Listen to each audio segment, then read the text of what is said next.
Let's check out a couple of interesting growth and income stock picks with our growth and income stock strategist, Todd Bunton, who wants us to know about Cracker Barrel, Old Country Store. Yeah, primarily a restaurant company. We were talking off camera. They have about 80% of their revenue comes from the restaurant part. They do have a store, though. If you've ever been in one, you walk in and it's kind of like a storefront where they sell old country items. It's about 20% of their business.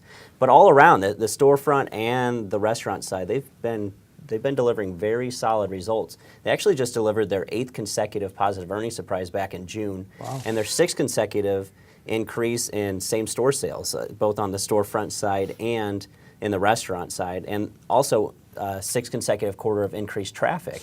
So they've been doing a lot of things right, and not only have they seen an increase in revenue, they've seen a very solid increase in earnings, and that's because of increased margins. So, more people coming into the stores, they can leverage their fixed expenses. They've also been paying down some debt, so they have lower interest expenses as well, leading to very solid bottom line growth for this company. They have about 622 locations in 42 states. So they've been around for a while. Yeah, they're pretty well established in the U.S. here, but they still have good growth opportunities, even if they keep their store count about where it is. I think they target, about 8 to 10 restaurant openings this year, but still good growth expectations from analysts. If you take a look at consensus estimates, analysts expect about 6% earnings per share growth this year and 16% growth next year.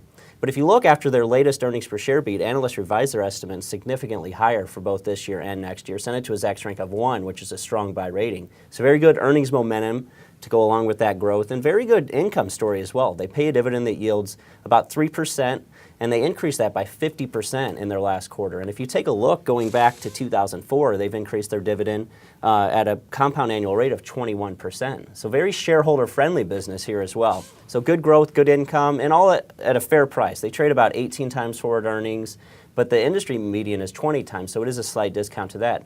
So could be a good total return potential here in 2013. All right, the Blackstone Group, BX, the ticker. What's the deal here? Yeah, so they're focused more on alternative assets. People might know them for their private equity funds. They do have some hedge fund exposure, some real estate exposure. They have about $230 billion in assets under management. So they're one of the leading alternative asset managers out there, and they've delivered very solid results too. They actually delivered their 5th consecutive positive earnings surprise on July 18th. And they saw strong inflows into their funds and very strong performance in those funds. So that led to huge bottom line growth. And of course, analysts revised their estimates higher after the beat.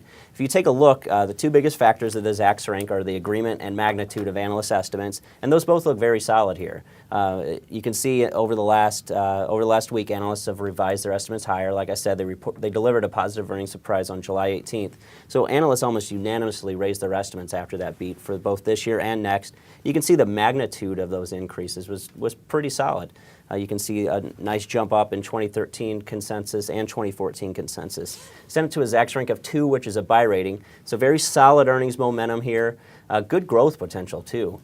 Like I said, their funds have just been delivering very solid results, and that's attracting new money into those funds as well. But if you look, analysts expect about 34% earnings per share growth from this company this year, about 16% growth next year. So good growth, very good income story as well. They currently pay a dividend that yields about 3.8%.